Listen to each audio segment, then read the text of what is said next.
অনেকেই হয়তো লক্ষ্য করো যে শ্যাম্পু, সাবান, কসমেটিক্স এই প্রোডাক্টগুলোর গায়ে প্রায় পিএইচ এই জাতীয় একটা কথা লেখা থাকে, পিএইচ এর এবং একটা মান লেখা থাকে। কেন? আসলে এই পিএইচটা বোঝায় ওই প্রোডাক্টটুকু কতটুকু অম্লীয় বা কতটুকু ক্ষারীয়। তোমরা সৌন্দর্য সচেতন নারীদেরকে প্রায় লক্ষ্য করেছো, তারা বলে থাকে যে তাদের স্কিন খুব রুক্ষ খসখসে হয়ে যাচ্ছে, ব্যাপারটা আসলে পিএইচ এর সাথে অনেকভাবে রিলেটেড। পিএইচটা কেন গুরুত্বপূর্ণ আসলে আমরা সেটা একটু বুঝি। সালফিউরিক অ্যাসিড 10⁻⁵ মোলার একটি দ্রবণ আছে, আরেকটি দ্রবণ আছে 3 মোলার অ্যাসিটিক অ্যাসিড। সমস্যা হচ্ছে, লক্ষ্য করো, এটি একটি স্ট্রং অ্যাসিড, খুব শক্তিশালী অ্যাসিড, অথচ এটি একটি উইক অ্যাসিড। তোমরা জানো শক্তিশালী বা স্ট্রং অ্যাসিড সম্পূর্ণ বিয়োজিত হয়, আর উইক অ্যাসিড খুব অল্প পরিমাণে বিয়োজিত হয়। বলা হলে এই দুইটি দ্রবণের মধ্যে কোন দ্রবণটি বেশি শক্তিশালী, মানে বেশি H+ দ্রবণে দান করবে? তুমি হয়তো বলে দিলে যে স্ট্রং অ্যাসিডটি বেশি H+ দ্রবণে অবশ্যই দান করবে। হ্যাঁ, একটা স্ট্রং অ্যাসিড একটা উইক অ্যাসিডের চেয়ে বেশি H+ দান করে, কিন্তু ঘনমাত্রাটির কথা যদি তুমি লক্ষ্য করো, এখানে স্ট্রং অ্যাসিড আছে খুবই অল্প পরিমাণ, সেখানে উইক অ্যাসিড আছে অনেক বেশি পরিমাণ। ব্যাপারটা হচ্ছে, ধরো একজন মানুষ অনেক বেশি শক্তিশালী হতে পারে, একজন উসাইন বোল্ট অনেক জোরে দৌড়ায় অনেক দূরত্ব পার করে ফেলতে পারবে, কিন্তু অনেকগুলো মানুষ যদি একটা শক্তিশালী মানুষের সাথে মারামারি করতে আসে, সেক্ষেত্রে অনেকগুলো মানুষের জেতার সম্ভাবনা বেশি, যদিও তারা দুর্বল। এর কারণ হচ্ছে, তোমরা জানো যে বলা হয়ে থাকে যে 10-এর লাঠি 10-এর লাঠি 1-এর বোঝা। যাই হোক, এখন লক্ষ্য করে থাকো, এইখানে সেই ঘটনাটি অ্যাকচুয়ালি ঘটেছে। স্ট্রং অ্যাসিডটা খুব অল্প পরিমাণে আছে আর উইক অ্যাসিডটা খুব বেশি পরিমাণে আছে। তাই বাস্তব ক্ষেত্রে দেখা যাবে যে এই দ্রবণের দুইটার মধ্যে উইক অ্যাসিডটা আসলে দ্রবণে বেশি পরিমাণে H+ দান করতে পারছে। কারণ হচ্ছে, হয়তোবা উইক অ্যাসিড অল্প পরিমাণে ভাঙে, কিন্তু অনেক বেশি পরিমাণে থাকে, ওই অল্প অল্প করে একটা বেশি পরিমাণ তৈরি হয়। তাই স্ট্রং আর উইক এই কথাটির দ্বারা একটি দ্রবণে কতটুকু H+ আছে সেই আইডিয়াটা পাওয়া যায় না। সেই আইডিয়াটা যাতে পাওয়া যায়, সেই কারণেই পিএইচ এই আইডিয়াটাকে তৈরি করা হয়েছে। আসলে আমরা বুঝি যে পিএইচ জিনিসটা কি মিন করে থাকে। পিএইচ এর ডেফিনেশন দেওয়া হয়েছে -log(H+). পিএইচ হচ্ছে দ্রবণের H+ এর ঘনমাত্রা ঋণাত্মক লগারিদম। সোজা কথা, একটা দ্রবণ দেওয়া হলো, তুমি গুনে গুনে দেখলা দ্রবণে H+ এর ঘনমাত্রা কত আছে, তার ঋণাত্মক লগারিদম করে দিলি, সেটা পিএইচ আসলো। এই H+, এটা দ্রবণের H+, খুব ভালো করে মনে রাখো, এটা দ্রবণের H+। এই H+ অ্যাসিড থেকেও আসতে পারে, এই H+ পানি থেকেও আসতে পারে, যা থেকেই আসুক না কেন, টোটালি সেটা দ্রবণের পিএইচ কে বোঝাবে। বি কেয়ারফুল, H+ মানে অ্যাসিডের ঘনমাত্রা নয়, H+ মানে হচ্ছে দ্রবণে H+ এর ঘনমাত্রা। এই কথাটা কেন বললাম? ধরো তুমি এখানে একটা দ্রবণ নিলে, ধরো তুমি জানো এখানে HCl আছে এবং HCl এর ঘনমাত্রা হচ্ছে 0.1 মোলার। তার মানে এই না তাতে H+ এর ঘনমাত্রা 0.1 মোলার। এর কারণ তুমি একটু আগেই জানো, এই যে পানি, সেই পানিকে ভাঙা হলে H+ আর OH- পাওয়া যায়। পিএইচ যখন তুমি হিসাব করবে, পানির H+ এবং HCl এর H+, এই দুই H+ কে আসলে তোমার কাউন্টে রাখতে হবে, কারণ পিএইচ এর ডেফিনেশনে বলা আছে দ্রবণের H+ এর ঘনমাত্রা ঋণাত্মক লগারিদম। সেই H+ পানি থেকেও আসতে পারে, HCl থেকেও আসতে পারে। এখন আমরা একটা উদাহরণ দিয়ে বুঝি। ধরো তোমাকে দেওয়া হলো 0.1 মোলার HCl, তাহলে খুব সহজেই এটার পিএইচ কিভাবে বের করা যায়। তুমি চিন্তা করবে, HCl ভাঙবে, সে H+ আর Cl- তৈরি হবে, এটি একটি স্ট্রং অ্যাসিড। তাই এটার 0.1 মোলার নেওয়া হলে সাম্যাবস্থায় ভেঙে যে সেও 0.1 মোলার হবে, এও 0.1 মোলার হবে। এটি কেন হয়েছে? কারণ এই অ্যাসিডটি একটি শক্তিশালী অ্যাসিড বা স্ট্রং অ্যাসিড, তাই এটি সম্পূর্ণরূপে ভেঙে গিয়েছে।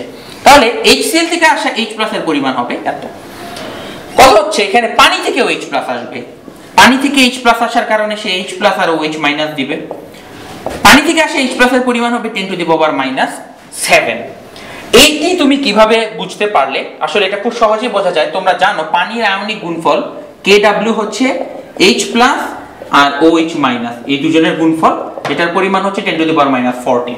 যেহেতু H+ আর OH- এর আয়নের পরিমাণ সমান থাকে, সুতরাং আমরা এখান থেকে সহজেই বের করে ফেলতে পারি, যেহেতু তাদের উভয়ের পরিমাণ সমান, H+ থাকবে 10⁻⁷ মোলার। কারণ খুব সহজে লক্ষ্য করে, এটা এবং এটার পরিমাণ সমান, তাহলে এটাকে অর্ধেক করে ফেললি H+, অর্থাৎ ব্যাপারটা হচ্ছে H+ এবং OH- এর ঘনমাত্রা সমান হয়, তাদের দুইজনের গুণফল হবে 10⁻⁴। তাহলে যে কোনো একটার পরিমাণ হবে 10⁻⁻7। তাহলে পানি থেকে আসে H+ এর পরিমাণ হচ্ছে 10⁻⁷। তাহলে pH এর মান কত হবে? -log of 0.1 plus 10⁻⁻7। এটাই হচ্ছে এই দ্রবণের pH এর পরিমাণ। এখন একটা কথা বলে রাখি, কেউ যদি এখানে এইভাবে অঙ্কটা করে যে -log of 0.1, সেও দেখতে পাবে এই লাইনের যা রেজাল্ট, এই লাইনের রেজাল্ট সেম আসবে। অর্থাৎ পানির H+টা যোগ করাতে আসলে কোনো লাভ হয় নাই। কেন? এই সংখ্যাটার তুলনায় এই সংখ্যাটা খুব ছোট, এই সংখ্যাটা খুব ছোট। এবং সবচেয়ে বড় ব্যাপার হচ্ছে লগারিদম একটা ছোট জিনিসকে আরো ছোট করে ফেলতে পারে। লগারিদমের ভেতরে তুমি যদি 10 বাড়াও, লগারিদমের বাইরে জিনিসটা মাত্র 1 বাড়ে। এই ব্যাপারটা আসলে খুব সহজে ম্যাথমেটিক্যাল ডাটা দিয়ে প্রমাণ করে ফেলা যায়। যেমন দেখো, log 10 স্কয়ার এর মান হচ্ছে 2, log 10 কিউব এর মান হচ্ছে মাত্র 3। তাহলে দেখো 10 স্কয়ার 10 কিউব 10 গুণ বাড়ালা, অর্থাৎ মান বাড়লো মাত্র 1 গুণ।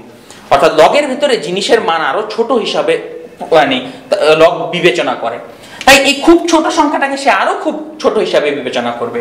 ফলে এই সংখ্যাটার ইফেক্ট আর লগের ভিতরে থাকে না। সুতরাং বাস্তব ক্ষেত্রে মানুষ তাই আর পানির H+টা নিয়ে মাথা ব্যথা করে না। pH হিসাব করার সময় সোজা সাপটা এই অ্যাসিডের থেকে আগত H+ এর মানটাকেই বসিয়ে দেয়। এবং আমরাও আমাদের হিসাব করার জন্য এতটুকু ব্যবহার করলেই যথেষ্ট। কেউ যদি পানিটা যোগ করতে চায় পারবে, বাট এতে ফলাফলের খুব বেশি চেঞ্জ আসবে না। pH এর সাথে সাথে আমরা আরো একটি আলোচনা বুঝে রাখি, সেটি হচ্ছে pOH।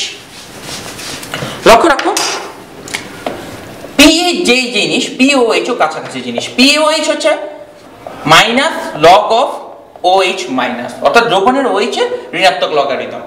এটি দ্রবণের OH, সুতরাং এখানে পানির OH এবং ক্ষারের OH দুইটাকে যোগ করে বসানো যেতে পারে। আচ্ছা, এই pH আর pOH এর একটি সম্পর্ক রয়েছে। তোমরা জানো পানির আয়নিক গুণফল অর্থাৎ H+ এবং OH- এর গুণফল হচ্ছে 10⁻⁻14 মোলার। এখন লক্ষ্য করো, আমি যদি -log চিন্তা করি, -log of H+ -log of OH-, তাহলে এখানেও আসবে -log of 10⁻⁻14। তাহলে আলটিমেটলি যা দাঁড়াবে pH plus pOH is equal to 14। অর্থাৎ pH আর pOH এর সম্পর্ক হচ্ছে 14। একটি দ্রবণের pH বলে দিলে তার pOH আর তোমাকে বলে দেওয়ার দরকার নেই। এবং বাস্তব জীবনে সবসময় pH দিয়ে সবকিছু চিন্তা করা হয়ে থাকে। ক্ষারের ঘটনা ব্যাখ্যা করার জন্য pH ব্যবহার করা হয়, কারণ pH জানলে আলটিমেটলি pOH ও জেনে যাওয়া যায়। আচ্ছা, এখন তোমাদেরকে একটি বিব্রতকর পরিস্থিতি স্বীকার করি। ধরো তোমাকে বলে দিল 2 মোলার HCl এর ঘনমাত্রা, এর pH কত? তাহলে pH হিসাবে লিখবা -log of 2। তুমি অ্যানসার করবা, যদি অ্যানসার বের করতে যাও দেখবে এখানে একটা আজগুবি মান আসবে, এখানে একটা নেগেটিভ সাইনের মান চলে আসবে। pH এর মান এই নেগেটিভ গ্রহণযোগ্য নয়, কারণ pH এর একটা রেঞ্জ আছে। pH কে বলা হয়েছে, pH ডিফাইন করা হয় 0 থেকে মাত্র 14 পর্যন্ত। তাই যে কোনো HCl এর ঘনমাত্রা এখানে আসলে বসানো সম্ভব হয় না। pH এর এই স্কেলের একটা লিমিটেশন বা সীমাবদ্ধতা আছে। সীমাবদ্ধতা হচ্ছে এত বড় ঘনমাত্রার অ্যাসিডের pH আমরা বের করতে পারি না। এই রেঞ্জটা হচ্ছে সর্বোচ্চ 1 মোলার, সর্বোচ্চ 1 মোলার ঘনমাত্রা পর্যন্ত H+ এর ঘনমাত্রা নিয়ে আমরা pH বের করতে পারি। এর বেশি ঘনমাত্রা নিলে তোমার pH এর মান নেগেটিভ চলে আসবে। তাহলে এটি হচ্ছে pH এর জন্য সর্বোচ্চ ঘনমাত্রা। এর বেশি ঘনমাত্রার জন্য আমরা কখনো pH স্কেল ব্যবহার করি না। এর কারণ কি? কারণ pH জিনিসটা ব্যবহার করা হয় আসলে আমাদের ব্যক্তিগত জীবনে অম্লত্বের পরিমাণ ব্যবহার করার জন্য, অর্থাৎ আমাদের স্কিনের অম্লত্ব। কখনোই আমাদের বডির উপরে কসমেটিক্স প্রোডাক্টে 1 মোলারের চেয়ে বেশি ঘনমাত্রার অ্যাসিড কখনোই ব্যবহার করা হয় না, এর থেকে বরং কম ব্যবহার করা হয়। তাই pH স্কেলটুকু আসলে আমাদের বাস্তব জীবনটাকে, বাস্তব জীবনের পারপাসকে খুব সহজেই সার্ভ করতে পারে। বেশি ঘনমাত্রার জন্য আমরা pH স্কেলটিকে ব্যবহার করি না।